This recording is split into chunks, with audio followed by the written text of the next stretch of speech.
It's a little bit of behind the scenes. As you can see, there's my Canon printer. Can't see it too clear, but you can see. I use it to make proxies.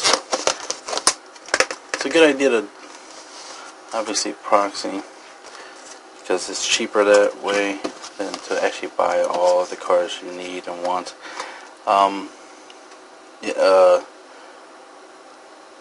I always see that online. Most people be complaining about not being able to afford certain cards, or just complaining in general that a lot of cards are expensive, even though you can just, if you're playing the game just for fun, you know, like a casual, you're not playing it for like no competitive reasons, so you don't need the official cards, then you can just proxy. You know what I mean? Now, obviously you see a lot of actual official cards, but you see some proxies. So here's some proxies. Just print them out. You know, piece of paper, just print them out. Put a card in a sleeve. Put the paper in the sleeve. There you go. Now you got a play set of something you can play test with. So that's another reason for proxying is obviously play testing. Here's some more proxies. Some actual cards. So you just, you know, you could try certain things. You know, try out certain cards, certain strategies. Another reason for proxying, other than cost effectiveness, you know, if you're just playing just for fun with your friends, is also the playtesting aspect. If you are playing testing for the competitive scene, you don't want to, you know, buy the cards necessary to build a, you know, a meta deck, you know, and then play test against it, when you could just proxy the meta deck and play test against it. You know, I give you an example, just because I was interested in seeing, you know, I'm playing the deck and testing it out, seeing what it does. As you can see, this is the Miraculous Arrival Shenron deck. This is the Anthony Hernandez build. DBS God, All About You, whatever name you want to use. Objection, I proxied. Ultimate Fusion, Gogeta, I proxied. Cinder Beans. At all costs, Vegeta. The Shenron figure, Majesty, one proxy, since I actually have the real one in the deck. There he is. But I proxied an extra copy. I don't want to use the hollow one. That one I'm trying to sell. Kaioken, you know, Denbei. Because most of these cards I don't have. Gogeta, Hero Revive. But the stuff that they come in the deck I have, but the stuff I don't. Here's Porunga, Super Dragon Balls. 1-star ball. Of course, Height of Mastery Son Goku, or Victory Strike Goku. You get the idea. You can see proxy, so I can try the strategy out, see what I like, see what I dislike, and I did come up with a build that I prefer than working on, so I'll be modifying that strategy. But you know, sometimes you just want to try something out. You know.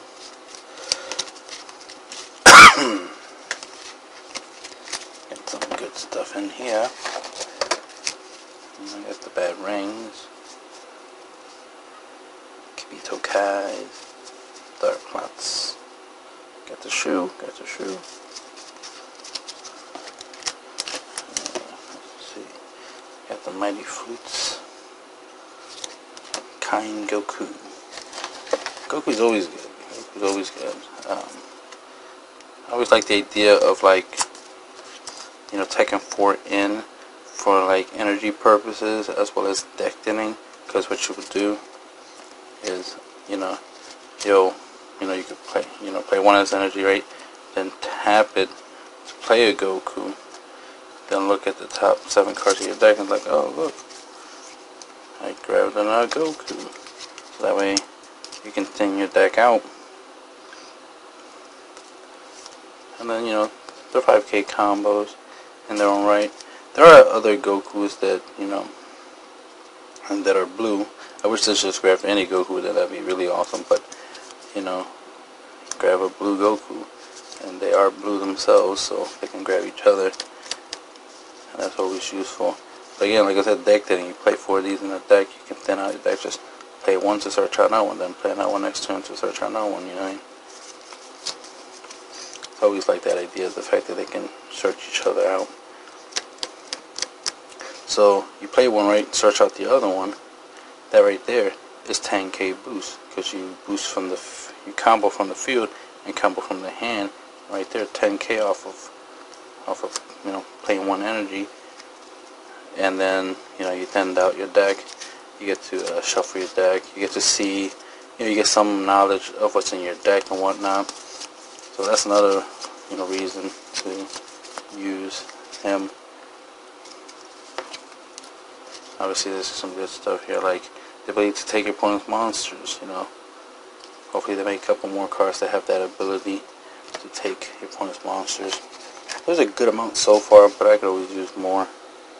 Dual attack is such a great effect. You know, the ability to attack twice, and then so it's like, all right, I attack. Oh, you negate the attack? Okay, that's okay, I attack again. You know, and then double strike on the second attack or something. Or double strike on the first attack if it wasn't negated. You know, untap, attack again. Gotta love that. Pretty badass they give that ability to a leader. Doubt they'll ever do. But, no, I think they did, right? They gave that ability to at least one leader. So that's badass. I gotta find that leader. I forgot. I think there was a leader that did get that effect. I'm like, oh shit, they did it. I always like wanted that ability. A leader that can attack twice. So this is a pretty good card to consider, because it's a 3-drop 20k double strike. 20k double strikes are always good. You always want 15,000 and 20,000, and anything above that, you know, inherently. Any card that can steal cards, obviously, but any card that can, you know, get you more battle cards is always good. Obviously, reset button is always good. Anything that can just change the game. It's funny, I have Xenoblade, but I don't have Chain Attack Trunks. Some proxies right here. Grade 8 Bardock.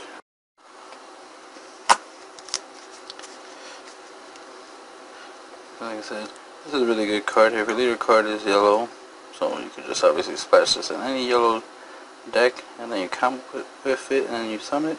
It has double strike and it's 20k, so always look for 20k double strikes. There's a lot of them in the game. Here's Triple Union Super Sigma. He's 20k. He's double strike. He's a 4-drop. You definitely need 3 reds and then 1 of anything in order to play him. It's a pretty cool effect of active main, place this card into your drop area, draw 2 cards, then choose up to one of your opponent's battle cards, and they lose 10,000 power for the duration of the turn. If the battle card's power falls to 0 or less, it is KO'd. You know, basic game mechanic. But such a great card that I don't see many people play. It's inherently good. It's a 4-drop, it's 20k, double strike. You know what I mean? Can't argue with the fact that it is a double K. Double strike 20k. But the added ability for it to replace itself, and also the ability for you to pay for energy right to play it, attack with it, do some damage, then sacrifice it to, like, you know, draw 2 cards from your deck. You know, the pluses, the fact that it replaces itself, so it's a inherent +1. Play it, attack, then get 2 cards. Help you go through your deck. You don't have to do anything else other than just set it to the graveyard. You know what I mean? So the fact that you can attack with it and start dealing some damage and start going in for game. Also good late game where it's like, you know, you pay for to play it, you attack your opponent to try to end them out, and if you don't succeed in ending them out, alright, you can sacrifice it to get it, you know, draw 2 cards, and hopefully you get a negate, you know, hopefully you get combo card, or maybe you get an overwhelm card, right? You sack and you get an overwhelm card, and now you can just overwhelm that battle card and then attack with it. So it gives you another attacker. It's just so good. Which surprises me that I don't see it that much being played. I'm gonna start putting it in decks more often,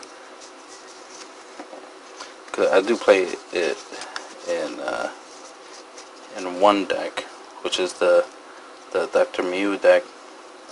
Mr. Mew. Dr. Mew? Yeah, Mr. Mew, something like that. And some, Jackal. Some miscellaneous cards here and there. Rebirth of Justice. Pretty decent card, because for 4 energy, you can play a 5 cost or less battle card. That's pretty good. I hate that this is blue, because it'd be cool if you could just do any 5 or less battle card with this. But it's not bad. But the ability to play something 4 energy that normally costs 5 energy, so 1 turn earlier, so you can ramp up. Because the thing is, like, turn 2, you objection. Right? Yeah, turn 2 objection. That way, on your 3rd turn, you can play an energy. So you have 4 energy, so you can play this on your 3rd turn and get a 5 drop out on your 3rd turn. And do some pretty cool stuff. Has to be a blue battle card, but at least you can get something out sooner than later. So it's a way of ramping, of course, the double strikes. Love that. Proxy, Denial Hopes. I think I ordered them. Vitals Assistance. Really good card, because of the fact that you can not only protect your, negate an attack, so you can protect yourself or one of your battle cards, is the fact that you can also untap one of your battle cards. So that way that battle card inherently has some defense. Something I like to do with this card is play Bodyguard Legic and then attack with it, and then use this to defend myself and untap my my Bodyguard Legic, so I have an extra blocker.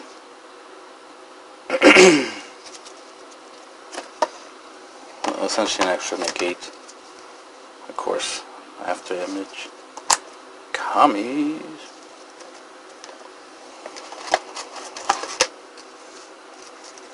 Pretty cool that Kami has the ability that besides the flag, when you play, draw a card, and then of course has the board wiping ability.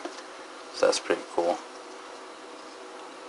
19,000 critical Vegeta. Crits are always good, because you could give a double strike, and then there you go. You deal the 2 damage you definitely want to deal to your opponent, but then they don't benefit from it. And then of course the Mafubas. Generic negate.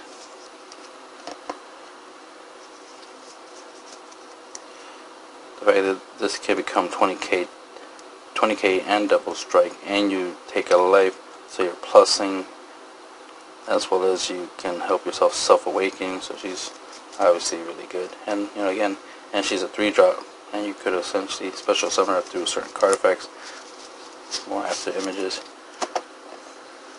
That's always good.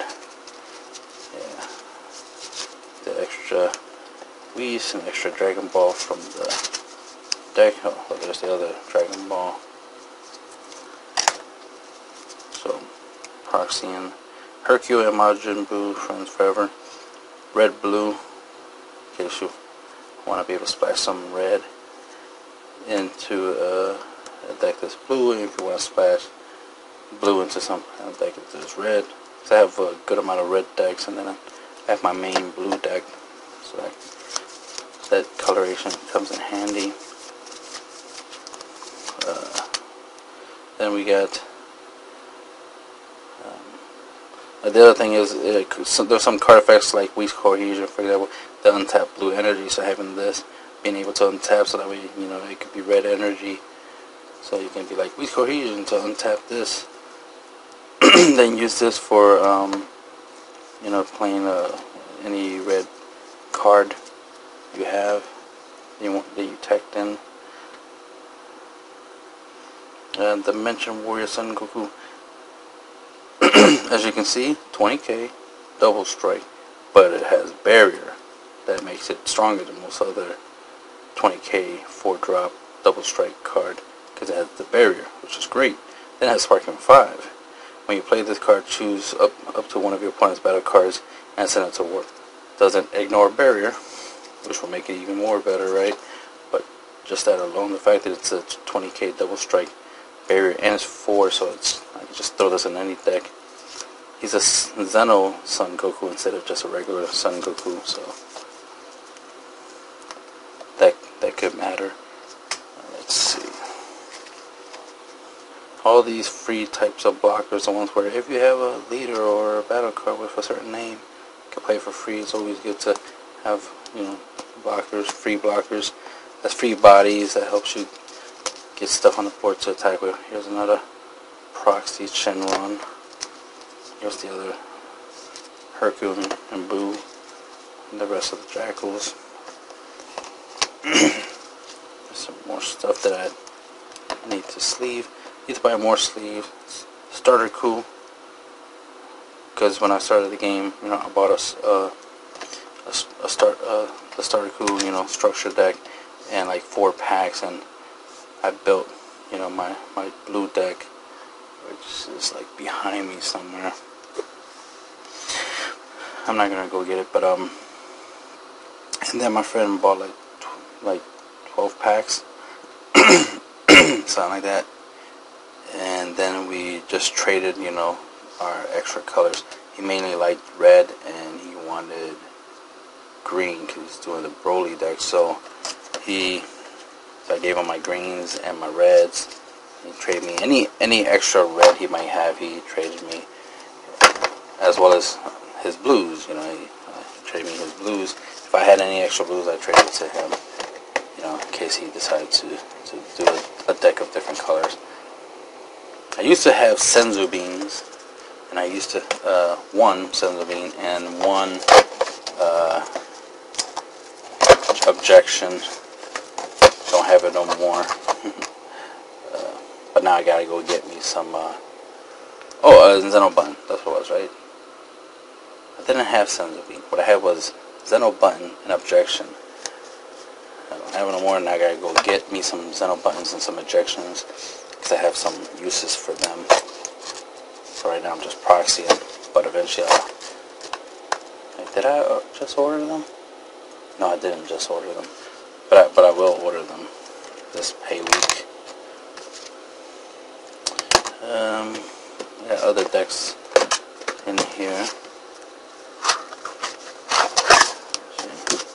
Oh yeah. This is a badass Goku right there.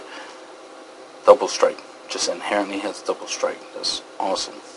And then when he awakens, still double strikes. When he attacks, draw a card on his awakened side. Simple, straightforward. Don't need too much. What he does well. So that's pretty badass. He's green, so that's interesting, but, you know, such a badass effect to have that double strike inherent. And then I got the Cybermans, Hidden Power, the Saiyans, Furious Yell Vegeta, again, you know, 20k double strike 4-drop. He has active main, place 1 card from your life to the drop area, choose one of your opponent's battle cards and KO it, so you can help yourself self-awaken. And then of course, you know, the ability to just KO one of your opponent's battle cards is always good. It just KOs anything, you know, except anything that has barrier, obviously. Vegeta the Cruel, you know, gotta love them counterplays for the greater good. A reusable negate. Of course, the Awakened Warrior Buttock. He's 20k 4-drop. He has Overwhelm, so he's free play. You can just play him for free by just overwhelming. And then he gains double strike, so he's a 20k double strike generic. You can throw him in any deck, which is why I throw him in all my decks. As you can see, I have 2 teched in here. It's a good surprise card. It's a good finisher. It's a good way of helping you get more bodies on board, more damage on board. The idea is to try to OTK as soon as possible, which is not too hard to do when you have the ability to summon a whole bunch of double strikers. Oh yeah, this is something else. As you can see, it has different colors because the blue sleeves is from the Team Bardock deck, which is my Bardock 8 deck, and then all the black cards are cards that come from here, and then of course I got the Pan Leader. So this deck is something I'm working on, and I'll be making a profile of it soon. See, here's a Proxy Bodyguard Electric, which when you look at it in the camera, it kind of looks like the official one, but no, it's a proxy. The real one's in here, so here's the comparison. See, the color is a little bit brighter on the left side. So this is the real one, this is the proxy. And again, free play. You play it, your opponent has a battle card, you don't, you play it, and because it's 15k, use Pan's ability to give it 5 more, so then it's 20k. Always a great number, and then you get to draw a card from her effect when the battle card has 20 or more power. So for free, boop, you draw, so you're getting a +1. Let's say you draw something you want to play. Let's say you have the energies to play this, then you can play this, and then you have both of these in play. 20k right here, and another 20k right here, all in one turn. So you can see this is a ape build. The Vegetas are proxies. Even the Merchants, the Great Apes are proxies. Bardock's Will, of course the counterplay, the blue one. I got the yellow counterplay, Champa. The Vegeta Cruel Green is also proxy. Moxie, Kaioken, Son Goku. I actually ordered this one. I ordered this one, and I ordered this one. The one I haven't ordered yet is a Cruel, because that one costs a little bit more than all the other ones, so he's gonna have to wait a little bit. But I did order all the other ones, so I'll have them soon enough. I even proxied the Mighty 1 card, win condition. Ghost Attack Super Saiyan 3 Gotenks. Let's see. And of course, the Awakened Warrior Bardock, also proxy. Flashes. This is just I'm using it currently as proxy for. I didn't want to I didn't feel like printing any more of the Awakened Warrior Bardock, so I just threw in the Increasing Evil Mass Saiyan as proxy. Since I'm just play testing the strategy, and as you can see, I didn't change like the sleeves, because it's like this is just so I can test out the strategy. The idea is that you get Pan's effect on your turn, but you can also get Pan's on your opponent's turn, because whenever you play these powerful counter plays, because you literally play the card. So you have her on the field, your opponent does something, you tap 3, you play this on your opponent's turn, effect, make it 20k, and then get that draw. So on your opponent's turn you can draw, then on your turn you play a battle card, make it stronger, get another draw. So you're drawing every turn, your turn, your opponent's turn. So that's very powerful. Of course, the draws, you can draw into anything that can help you counter with, and you can combo. You could probably draw negate, all that good stuff. So this is just so I can play test hands and see if I like the strategy of the Pan Great Ape counterplay deck. I guess that's what I call it. And I have other decks in here. Got an Overwhelm deck. What do I have to talk about? Just want to show some stuff. Proxying the Toa to see if I like her in the deck. But the main one, I'm thinking of just sticking with the Mass Saiyan as my leader. He's pretty good. He has critical, and then I have double striking abilities in this deck. See, I got the Champas, This deck does have a proxy, which is the Time Disruptor, Supreme Kai. Testing that out. There's the, like I was saying, Awakened Bardock, obviously.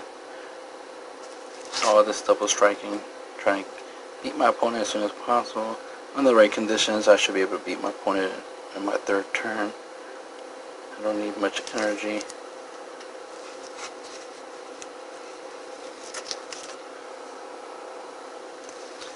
To play this deck as much, because of the whole overwhelming thing. My main strategy is to use the leader to mill myself and then overwhelm in order to play my cards. So the idea is to try to play as many cards, play cards for free instead of actually paying energy for them. And Relentless Destruction Mirror, he's pretty good. Overwhelm 3, he's 15k, and then your opponent discards a card. So that's one less card he could combo with, one less negate if he has to sacrifice a negate.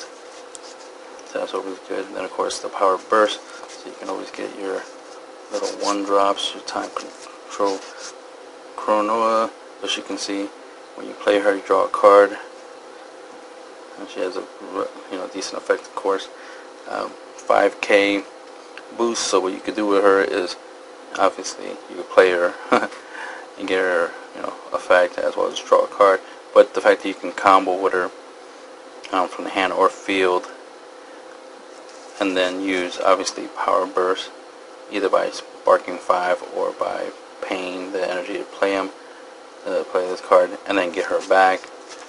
And then if you play her again to draw a card, and then again keep the strategy going. So that's something you want to do with your 1-drop, 1-drop draws.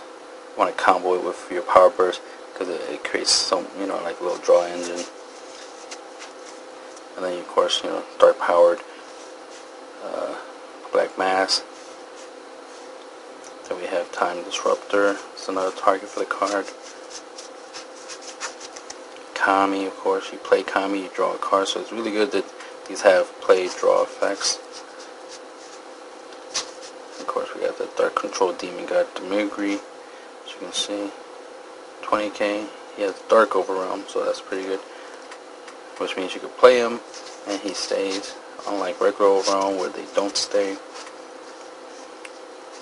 There's a good amount of red in here. I wouldn't be surprised that I decided to tech in the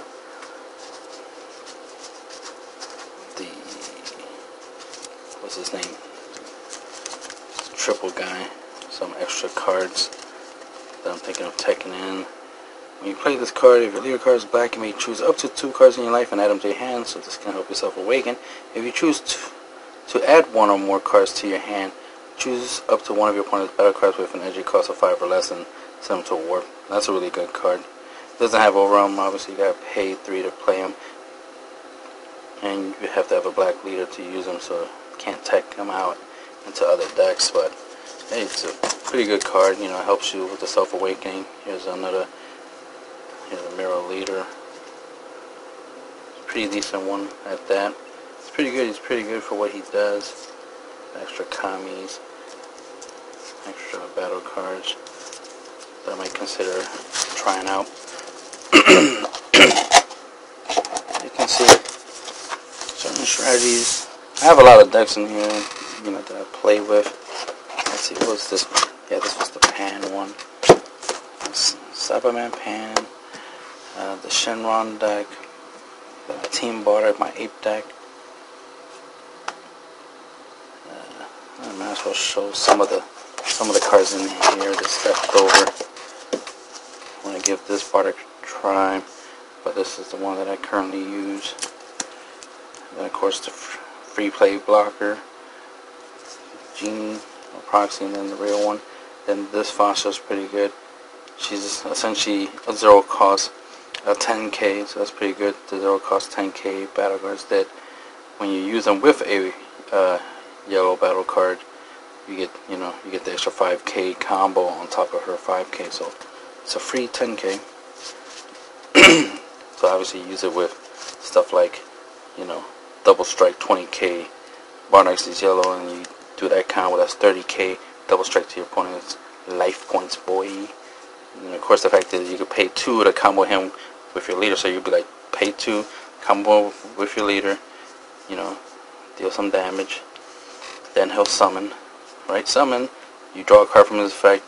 You can get rid of, switch one of your opponent's battle cards to 0. Then attack with it, 20k. Then combo with this for free. And there's 30k. You know, and you can try to finish your opponent off with just that strategy alone. I like this. I hope they make more battle cards like this. They have the ability that you can play them under certain conditions for free. Like this, your opponent has to have 2 or more battle cards in rest mode, and then you can play this card from your hand for free. I wish it was 15k, that would be awesome, but hey, you know, 10k is not that bad, you know, it's a start. So I like it. As you can see, he's generic, you just smash him in any deck, but if he was 15k, oh man, I would put him in so many decks, but he's only 10k, so it's like, put him in a couple decks, but mainly, obviously, he's going to be in this deck, because I can evolve him into his, oh yeah, he's not in here. His ape form is in the other deck, so that's why you don't see it. And then we have these. Gotta love these pluses. This is so generic, you can just throw this in any deck, because you'll discard it for card effects, or you'll combo with it for free, because it's 5k combo, and then pay 2 of any color to banish this card, you know, to send it from your warp,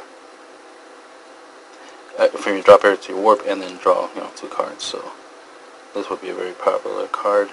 It's a SR in real life. Obviously, gotta proxy it. Gotta test out these cards, see if they're any good. Proxy this, because I don't have any actual copies of this. It's decent, obviously. Combo with it is summons, so one of those types. The combo summon, just like this is the new combo summon. Yeah, that's popular. So there, so you see some cards that are going to be used in the near future. And I'm already testing them out now, and they're great. They're definitely worth the time and money if you can get them. I'll be parsing them for a while, since they are rares and super rare rarities, so they'll probably fetch $20+ or something like that. Well, they'll definitely fetch close to $10 each. So it's gonna take a while for me to get any copies. You know, I could afford it. It's just that now, that's the funny thing, that, you know, being a budget player, you know, being a combo player, you're just, it's not just, you know, because of out of necessity, like, you know, financial circumstances, you don't have much you know, pocket money to spend. Sometimes it's just you know, you choose to be, you know, especially when you're used to it.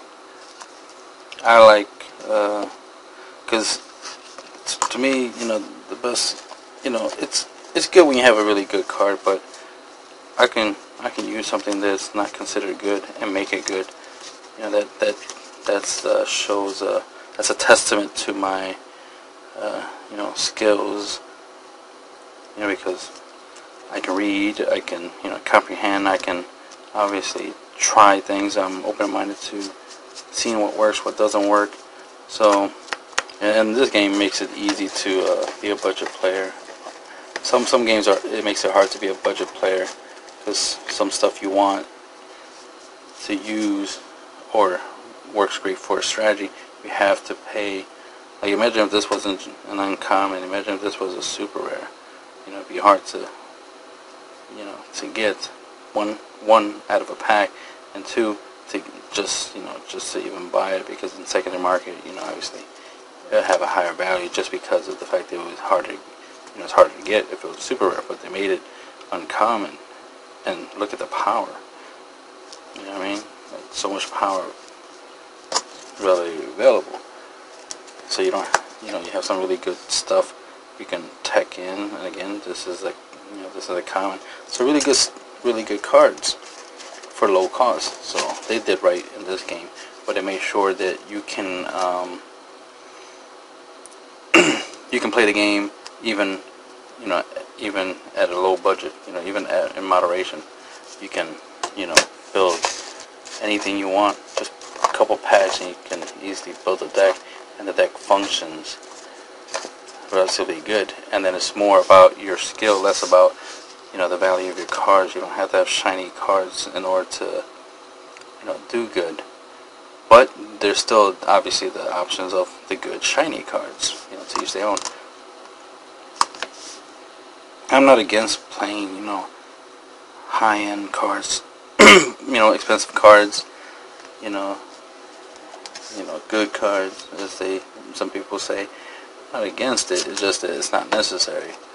You know, if it became necessary, that'd be different. Then, you know, I would be pushing the, you know, the idea like, hey, you know, in this game particularly, you know, in a specific game, it's like you gotta play all the high-end stuff. But the way I like to promote this game, for example, is the fact that it's low cost. The fact that it's easy to get good stuff for cheap.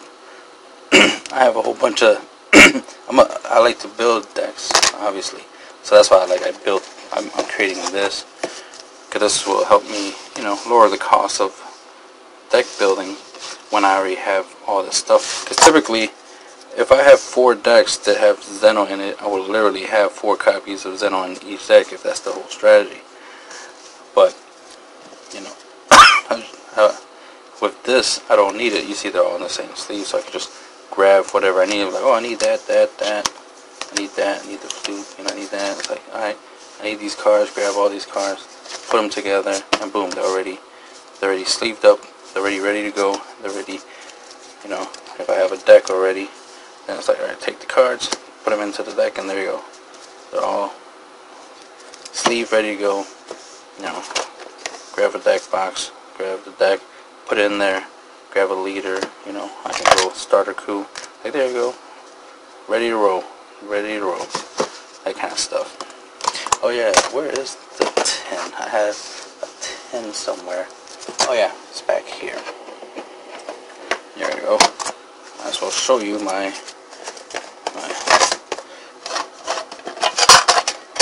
leader tin. Oops. This tin is being difficult. Leaders in here. Besides starter coup, the other leader I had was obviously my main man, Super Saiyan 3 Goku. Disappointing, you know. Sucks that I can't use them in the competitive scene, but still got them, so I can use them if I want, just with my friends and all. But since I have them here, I might as well talk about. I do have an idea to make him a little bit more balanced. They can make it where his effect's still the same, where you pitch a card to play 2 energies, but then at the end of your turn you lose one of those cards. You give up one of those energies. That way, just for that one turn, you'll have 2 energies to use it however way you want. You know, in case you want to do a first turn objection play, and then you lose that 1 energy. So, you know, you'll be down. So if you do objection, you'll have 2. But it's because you have to combo. You have to play objection with this in order to get that effect off. Other than that, you play this in a deck that doesn't have objection, well, you won't guarantee to be 1 energy up on your opponent.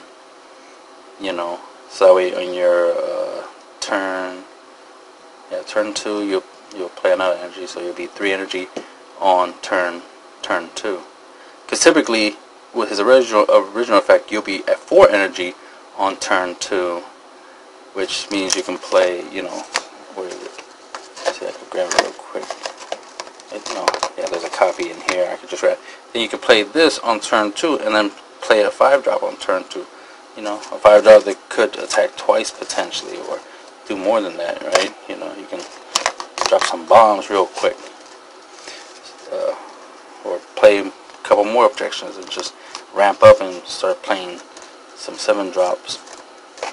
So it's understandable that you don't want him to be that strong, but if you make it where he does his effect for 1, you know, he does his effect, then at the end of the turn you lose 1 of the energies. That way, for that moment, you had the energy advantage, but then you lose it, and then you're back down to just regular 1 energy, just like anyone else. But if you played objection, then you'll be 1 energy up, but that's just because you played cards. So you're giving up cards to play the strategy off. and then go from there. So that's one way you can make his front side a little bit more balanced. You can still have the whole up. You can only have up to 6 energy. Draw 2 cards. So you don't have to change much other than that. That's like the only thing you have to errata is add right there. See, there's space right there. Just add that you at the end of turn, send one of the cards to the drop area. Then on his awakened side, you could. That is pretty strong. You could just make it where it says choose up to 1 of your energy and switch them to active mode. If you want to make, if up to 3 is too strong, like if it's too problematic, then make it into it does up to 1, and then that's how you'll balance them out. Because personally, I want to have him as a leader, and I wouldn't have a problem with having it where he only untaps 1 energy, and I get 2 energies right off the bat when first turn when I play him, but then I lose 1 of the energies. But at least that one time, boost to get me started on something. Especially if I want to. Yeah, he was just here. Okay, where is he? There he is. If I like first turn do the combo, right? Activate its effect and get the 2 energy and then play the 2 energy to play this. Because it costs 2. He has a block of revenge. In case I want to get him out as soon as possible. Then that'd be nice as an option. It'd be nice to have that option. Or I just want to play 2 cards, like play 2 Gokus or something.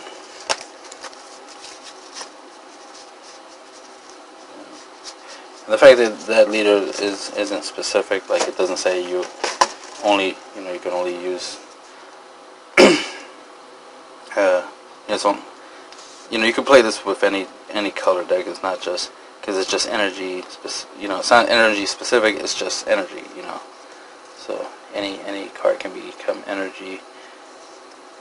So it's not like, oh, you can only use this if all the cards in your deck is blue or something. That type of stuff. But hopefully that if Bandai wants to, they can errata him that way. I will like it. I'm okay with that idea. Because the main thing for me was always that I like the idea of getting the 2 energy, so I can play a 2-drop turn 1, or play 2 1-drops turn 1. Always like that. Or the objection route, right?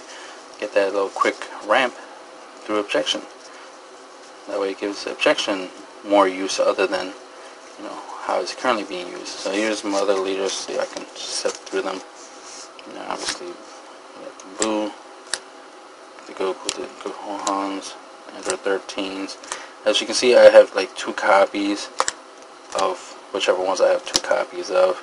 I have like 1 of certain cards, but the ones I have 2 copies of, 2 Harurus. I got the untapped Frieza. He's really good in a lot of decks. I'll be building a deck with him soon. 2 Chills. You attack, make tokens. He's a really good leader. You see 2 copies, 2 Ginyus. The reason why is because this kit here, whatever you want to call it, it's not just for me. It's essentially my cube, or it's the ability that I can, it helps me in many ways. But one of the ideas is that I want, if for playtesting, somebody builds a deck, I build a deck. We can test out strategy and stuff like that. So obviously you want to have like 2 of every leader you can get your hands on. And this one has the big Gathering TCG in the back, since his effect lets you play it. So things like that. So that's why I have like 2, because it's a 2-player game. You can't play this game by yourself. Technically you could, but you don't want to. The idea is for you to play against an opponent. So you want to have 2 leaders. Because what if we're doing a mirror match play? Like, oh, let's play test mirror matching. You want to have more than 1 leader. Or what if you and your partner, teammate or something, want to use the same leader, but use different cards, different strategies, but y'all want to use the same leader? Then it's like, all right, well, good thing you have 2 copies of the leader. That kind of stuff. Plus, some leaders are kind of like staples. You know, Pan, she's relatively a staple. Like you can play green Pan or multicolored Pan or blue Pan or whatever. It's like you don't have to play. It's not like you have to play red cards with Pan. You can play anything with Pan. So Pan is a relatively generic leader. That's the cool thing about the leaders is you can build your deck however way you want, and then the leader just, you know, can either support the deck or the deck is built around the leader. I typically build decks around the leaders, but there are the rare occasions where the leader supports the deck. For example, yeah, like I said, with the whole Pan thing, this strategy here is was the Pan supports the deck. You know, the deck's not based off of playing, you know, based off of Pan. Is that I use Pan for the deck because it's like, oh, this deck is you know, a lot of counterplays, counters. You know, there's a good amount of stuff here. You know, swarming the field. So since the counterplay ones, you know, they get played, and they have 15,000 power. So she'll be able to trigger to make them 20Ks, and then because they're 20Ks, she'll draw. So obviously there's synergy there. So I was like, yeah, I like that. That's what I'm gonna do. And of course, the summons, you know, that you combo and summon, like him. You know, you combo with him on your turn. At the end of the battle, when you combo, you can summon this on a Torah. You know, and the thing is that you see right there in the character name, he is a Torah. So it's not like he's a grade 8 Torah. He's a Torah. So you can play him and then play another. You know, you can use a copy of him on the field and evolve another copy on top, and then get his effect when this card evolves into. When a card evolves into this card, choose up to one of your opponent's battle cards, rest mode, and then KO it. So that KO part is really good. So sometimes the leader just supports the deck, not the other way around. So that's what that. I don't want to go on forever talking. This is just a little behind the scene. Hopefully this was entertaining and enjoyable, and probably inspire you to create your own, you know, cube or, you know, meta deck test where you have proxy all these popular cards, all these meta cards, you know, try things out. These are proxies, obviously. That awesome card is proxy. You know, save money. Saving money is important. You know, you can invest in a printer and ink, and you know, you can save a lot of money when it comes to playing for fun. If you're because this is good for whether you're competitive or casual. Casual players definitely should never complain about the pricing of cards, because it's like you're a casual player. You play this for fun. You play it just to play it. You know, I mean, you're not. Especially this game, you don't need shiny cards. You know, you could literally play, you know, non-shiny cards. You could literally play cards that cost like 10 cents and still do great, you know, because your skills matter more than the, you know, card itself. It's how you use it that matters. And just in general, you're playing for fun, so proxy, you know, play with your friends. Ain't nothing wrong with that. A game is a game. That's the thing. It's still a game. If you're going competitive, then obviously you're investing, right? You're invested, not investing. You're invested. So you gotta pay the high price if you wanna play big, right? But if you're just playing for fun, then proxy. You know what I mean? Save yourself some money. You know, put that money towards something else. You know, towards buying merch, buying cards from my eBay account, ebay.com/kungfu4000. If you're curious and interested in buying stuff, I don't really have many Dragon Ball Super cards there, but I do have other card games that I sell there. And that's the end of the video.